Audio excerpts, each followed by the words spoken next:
This is Pet Life Radio. Let's talk pets. Welcome to Animal Rights on Pet Life Radio.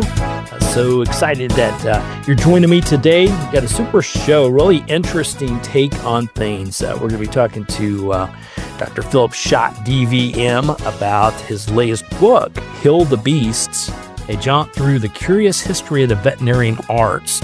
So it's a fascinating tale, fascinating insight to days gone by, all kinds of unique things that we probably look back on now on treating animals that we think, what were they thinking? And other ones get you to think, that's interesting.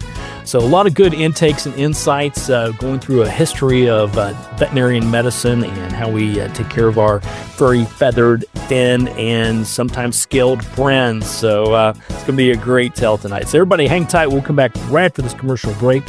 You're listening to Animal Rights on Pet Life Radio.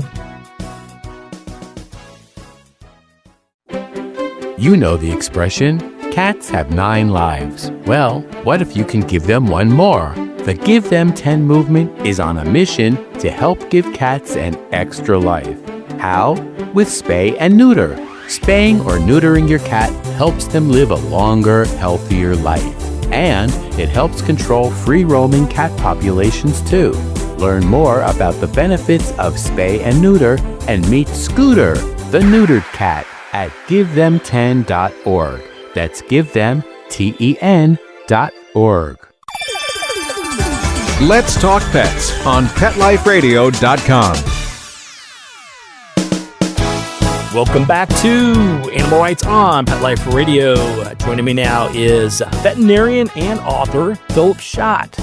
And we're talking to him about his latest book, Kill the Beasts. Philipp, welcome to the show. Thank you. Thank you for having me. Yeah, we're super excited about it. And the book is fascinating, to say the least. And I love the subtitle, A Jaunt Through the Curious History of the Veterinarian Arts. So it's more than a history. It's sort of a walk through the park, interesting techniques and things going on in veterinary medicine. So tell us a little bit about the book and how it came to be. Yeah. So, that subtitle you point out, each of those words is deliberate. So a jaunt, it's a light take, as light as the subject matter permits, right? So there's some things that are just not light about hill animals. But I want it to be accessible. There's nothing on the market anywhere in the English-speaking world that addresses the history of veterinary medicine for the general reader. There's some academic works, but I want this to be the general, open and inviting to the general reader. The curious history, it's bizarre. Like there are strange, amusing, interesting, fascinating things that even me as a veterinarian and as somebody who's also passionate about history, I just, in researching it, it was just one thing after another that I unearthed. I thought, wow, that's incredible. So yeah, a jaunt, and it's curious, and it's the veterinary arts. So it's a science, of course, modern veterinary medicine, but it was much more an art in the past. There's still a little bit of art to it if you do it right? It's not just the cold science. It's the art and the science, but there's over the years, there's mostly the arts, to be honest, which is not always, again, such a bad thing. So yeah, I came to write it because I saw that there wasn't anything out there like that. And as I said, veterinarian, 35 years, obviously passionate about that. Otherwise, I would have stuck with it for 35 years. And passionate about history. And it was an opportunity for those two streams to meet. I never thought I'd combine those two passions. And so there we are. Right. Yeah, now it's there's so many fascinating takes within the books. You're absolutely right. Obviously, you did your research that a lot of times when we're talking about, veterinary medicine and reading books and things about it, it's either, it's very analytical for us common folks, very scientific minded for us, or we're talking about a particular topic, a book about cancer, for instance. And that's very important. But the fascinating thing I loved about the book is, how do we get to where we are today? And then sort of, getting the reader to think a little bit about where are we going? Because I even reflect back. I mean, I've had animals all my life. And I remember those early days not knowing what to do. And even going to my veterinarian, it was, for domestic animals, it was the basics. It was a shot here or there, or a pill here or there. And even some of those medications and treatments are still around today, tried and true. But then looking back on it now, years later, totally different from everything from nutrition to animals to how we treat them and what we treat them for. And some of the things that we treat them, ways we treat them in the past seem really prehistoric, I'll say, at times. No, absolutely. In my career, I've seen an enormous change. Obviously, the technology rapidly closing the gap with human medicine. And in fact, in some cases, maybe surpassing what's done in humans just because we're a little more nimble. We can do things a little faster. The approval process is quicker. So there's that. But more to the point of the book, our relationship to animals has changed in my time. In the 1990s, it was still the case, at least up here, that if people refer to themselves as the dog's or cat's mom or dad, it was with a little bit of an ironic flair, right? A little tongue-in-cheek, a little chuckle. Now it's absolutely straight-faced. This is how they feel, right? This is the normal language. And then that tells us something about, how pets have moved into the family in a very central way. And that was the case historically. We think that we're really advanced. We are in some ways, but if you go far enough back, skip past the Industrial Revolution, go further back, go to early medieval Europe, you find peasants are living with their livestock, right? So their cattle, for sure, the cow is their livelihood, but they have to have a really strong bond with that animal to depend so heavily on it and live so closely with it. You go to pagan times then, and people had a spiritual connection with their animals in a way that we have as modern kind of Westerners, that seems kind of weird to us in a way, but I see it coming back as well. So in some ways. Yeah, absolutely. I mean, the Eastern traditions and the philosophies are slowly but surely getting into that, and our animals obviously play a key part in our whole spirituality.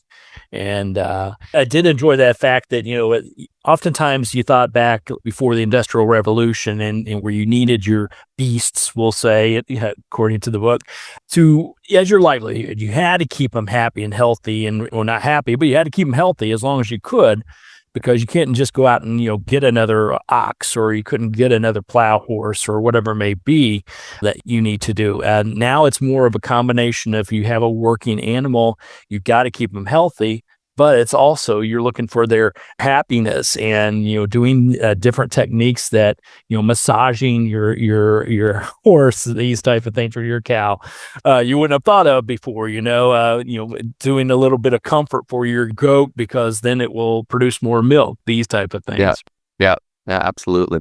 Yeah, it's moving more to the forefront. It was always there, but people felt a little self-conscious about expressing those sorts of feelings and ideas. Right. So doing the research on the book and going back through history, was there a sort of a threshold you originally set? You said, okay, I'm just going to do Industrial Revolution on. And then as you dug into it, it's like, well, I got to get some, it keeps going back and then back and thousands of years into this.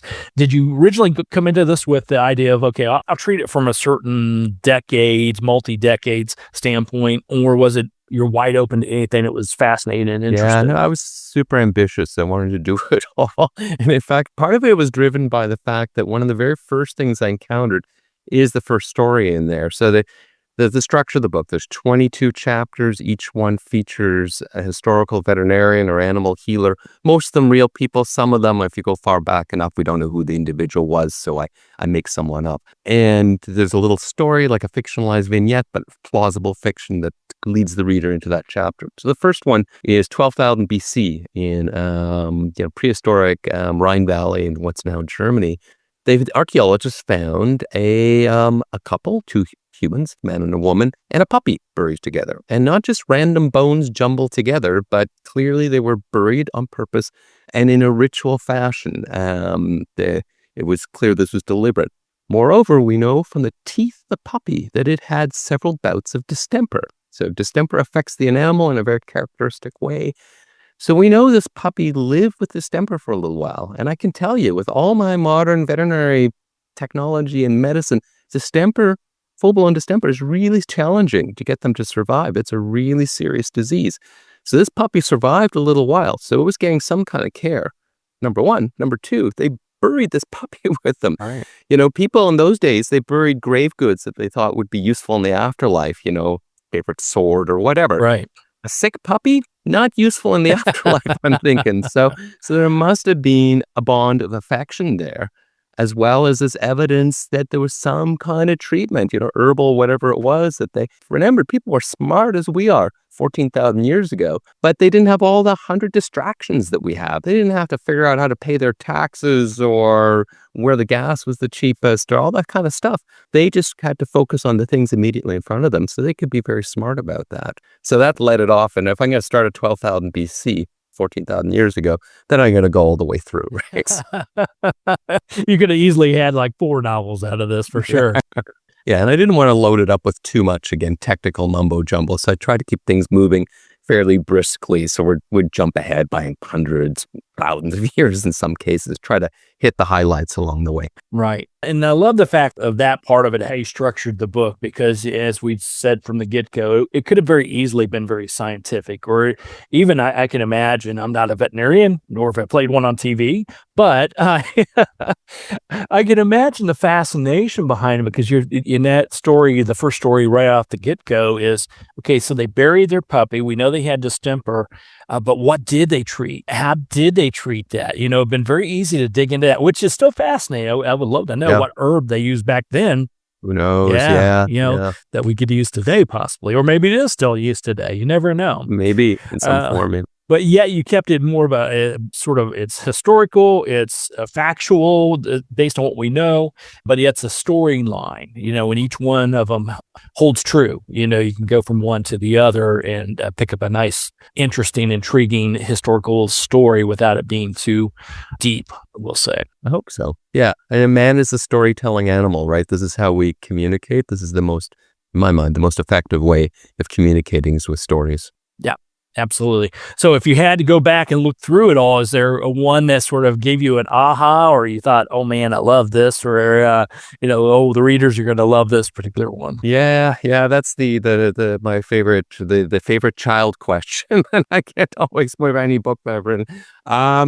So, the one that jumps to mind, just because it's kind of funny in a way, and it kind of piques my sense of humor, is the, in England, and what we used to call the Dark Ages, the early medieval period after the Romans left. So year 600, 700, around there, the farmers would be turning up as they're plowing the fields, and better plows could plow a little deeper, and they were turning up little stone arrowheads. And they had no idea of any sense of history that there had been peoples there thousands of years ago that might have had stone arrowheads. They thought it was invisible elves, and they blamed the invisible elves for their livestock being ill. So when the horse was ill or the cow was ill, they'd say, it's been elf shot. That was the term in Old English that they used. It had been elf shot. We must get in the cow leech or the horse leech, because the veterinarian was the leech. Right. So dog leech for dogs, horse leech for horse, cow leech for cows. Apparently they were specialized that way. And he would come around and say, Mr. Horse leech, my horse has been elf shot. So he would go through this ritual. It was quite this elaborate thing. He had a special knife that had to have, the handle had to be from the horn of a cow that had never given birth to a calf. It had to be affixed with 3 brass nails, the metal part, the cutting part of the knife to the handle. And then he had to write the name of Christ, the Christian at that time, on the side of the animal, but not scratch it. It was invisible, but the elves could see it, and they would run away in terror. And then he would be able to heal the animal through some more mumbo jumbo. And then you have to get a special stick. The farmer would be put to work to go get the special stick, go find a stick. And is this the right stick? Cool. Smack the animal on the hind end, and presto, it would get better, or it wouldn't. So these guys were itinerant. They didn't have a fixed clinic. So they go from village to village. There's no internet. There's no 5-star reputation or anything like that to uphold. They would just disappear. So I think they often gave practical advice too. If the animal was bloated, they'd say, oh, by the way, you might want to take them off the fresh grass or something like that. Right. Right. But, it is fascinating when you go back through that, and we sort of get a good chuckle out of, oh my God, these people, what were they thinking? But that was the norm. That was the way you treated them, and I don't know for sure. I'm not going to knock veterinarian medicine, because I love veterinarians all over, and I've got plenty of them that I pay for. But that being said, can you imagine, 10 years, 100 years from now, some of the things we're doing, and they look back and they think, what were these folks thinking? Or perhaps they uncover something that says, that we can't explain it, but that worked in the olden days. So perhaps we need to brush that up a little bit. Oh, yeah, no, absolutely. I think there's always an arrogance with modernity, however you define it. They were, in the 1890s, they thought they were the cat's pajamas. They had steam. My God, So you will always think that we're at some kind of apogee, but it's ever evolving, right? It's ever moving forward, and for sure, there's some really odd things in medicine and veterinary medicine that we can't properly explain right now, that I'm sure there'll be if I live long enough, I'll have forehead smacking moments down the road. How did we miss that? Or how did we not understand that? Exactly. And you're right. Some old treatments, they come back. I mean, I've been in practice long enough to see things come full circle. Stuff that we did in the early 90s that then was poo-pooed in the early 2000s. Well, it's back now. And so that happens as well. Some of it is cyclical that way. That's the fascinating thing about it, is uncovering those old gems, those old remedies, the Granny Clampett elixir, if you know that reference from the Beverly Hillbillies. I don't know. Yeah, absolutely. Yeah. But some of those things work, so I don't know. So that's interesting. And some of it is just logical. There's a story in there about just a little brief thing about canaries.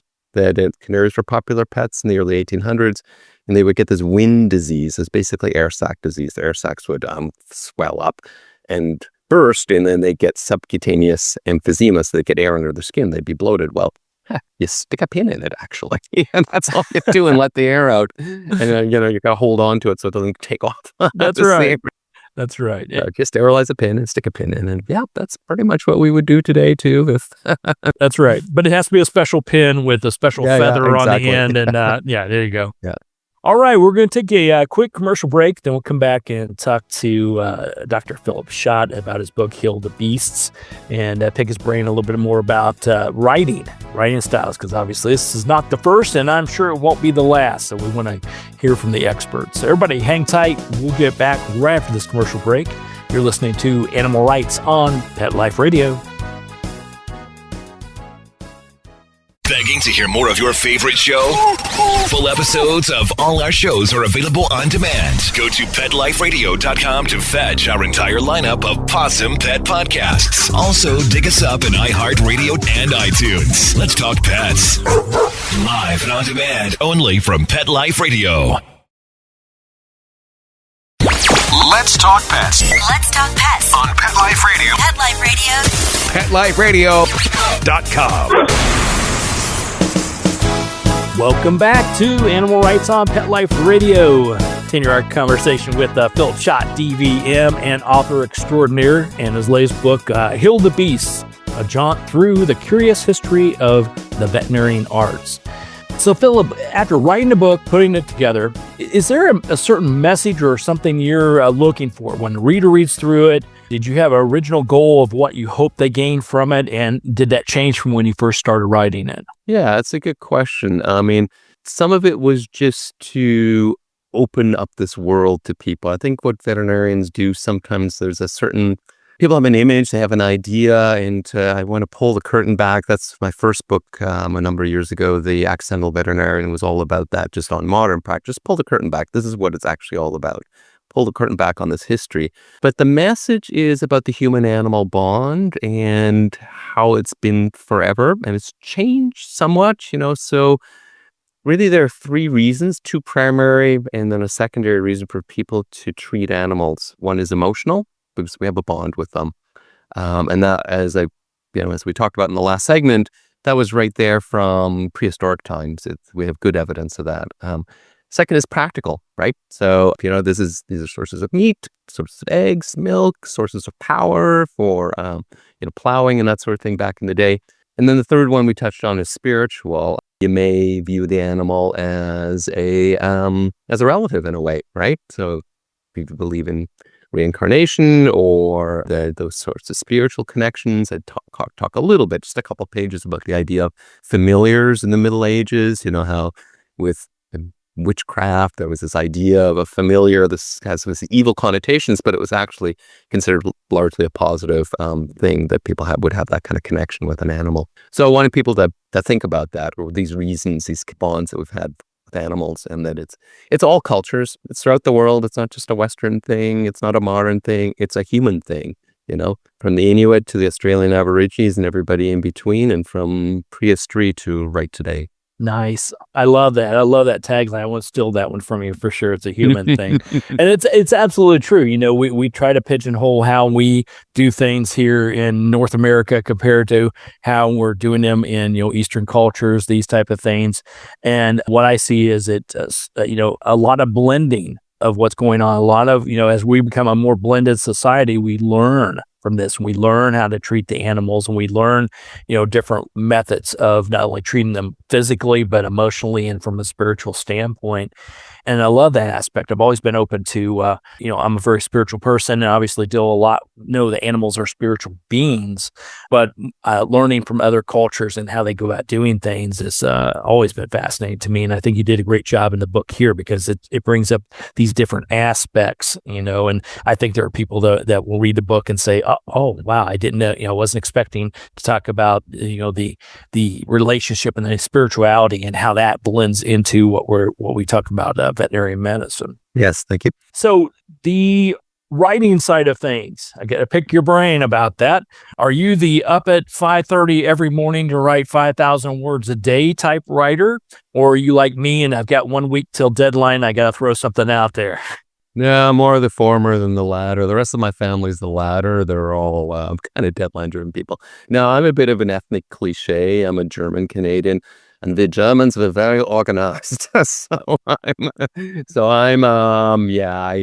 set a word target and I hit it. I just do it. I just sit down and I do it. And the basic advice is always just write and then edit afterwards. Don't decide what's garbage and what isn't. Just get it out there and then go back and get rid of the garbage. But yeah, and I'm a morning person, so I do write. Not necessarily 5:30. That's when I'm out walking my dog.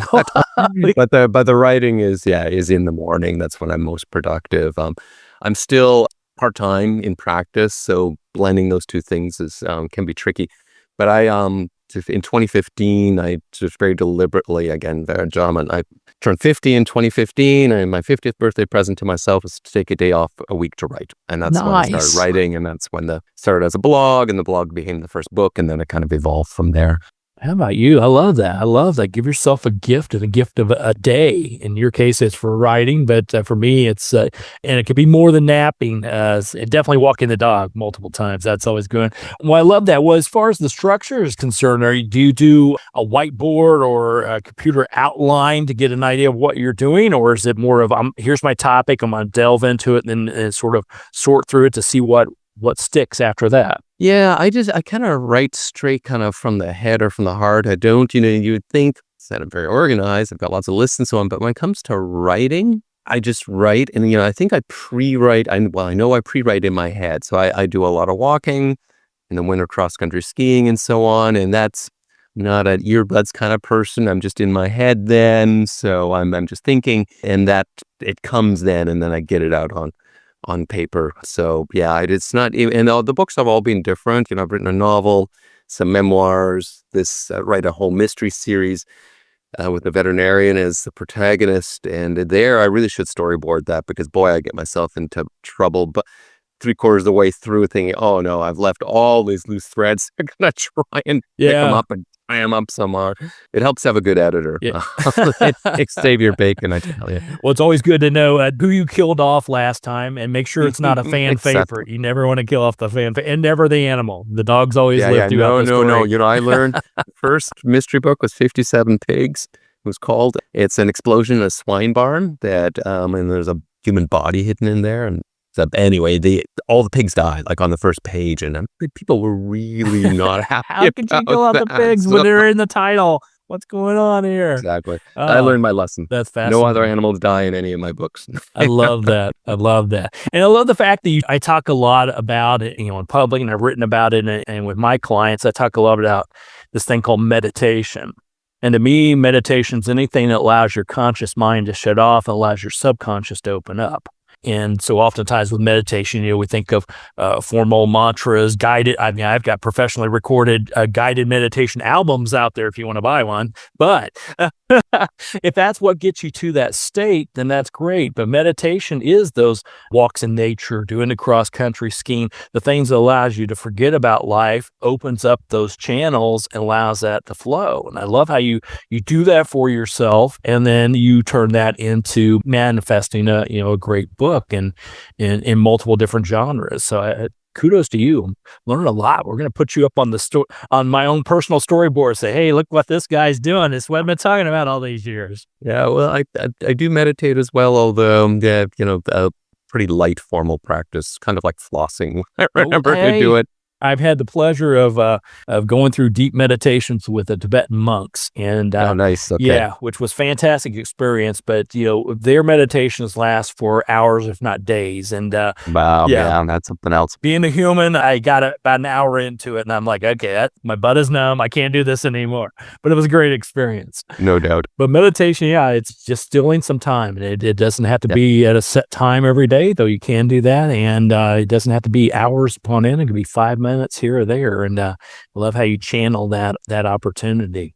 So tell us a little bit about where people can find out where to get the book, and where they can find out about your activities, all your writings, and keep up on what is happening in your world. Yeah, so I'm a modern person. I am on social media. I'm pretty open. My email address is easy to find. And my spelling is relatively unique. There's 2 or 3 other people with my spelling in Germany. You won't confuse them. One of them's like a physics prof, and others a photographer. So yeah, philippschott.com. You can find me there, or my publisher in Toronto, ecwpress.com. They've got all my books listed, and again, Modern Person. It's on Amazon. Barnes and Noble, I know, carries them over here. Chapters Indigo carries them. There's ebook. All of them come in ebook and audiobook format. And often that's great for the mysteries. For Heal the Beast, I would kind of recommend the hard copy because it's actually my first book that has a photographic insert. So there's maybe 20 pages of illustrations in the middle, and I'm quite proud of the illustrations. Right from Egyptian tombs on up to modern Uganda. I've got pictures in there that illustrate the book. So absolutely, that's fantastic. Well, everybody pick up a copy of the book, Heal the Beasts, a jaunt through the curious history of the veterinarian arts by Philipp Schott, DVM. Philipp, thank you so much for coming on the show. Congratulations on the book. It's a fantastic read, very insightful, interesting, and it confirms a lot of what I know and what I don't know about veterinary medicine and animals around us. So congratulations on all that. No, thank you. I appreciate the opportunity. Thanks for having me on. You're welcome. Well, we're coming to the end of the show today. I want to thank everyone for listening to Animal Rights on Pet Life Radio. I want to thank the producers and sponsors for making this show possible. If you want to drop us a line, ask to have your favorite authors on, or if you have any questions or comments, you can drop it at petliferadio.com. And we'll be glad to entertain your comments, answer your questions, and bring on the people you want to hear from most. And while you're there, check out all the other wonderful hosts and shows. It's a cornucopia of barking and meowing fun, put it that way. So until next time, write a great story about the animals in your life, and who knows, you may be the next guest on Animal Rights on Pet Life Radio. Everybody have a great day. Let's Talk Pets, every week on demand, only on PetLifeRadio.com.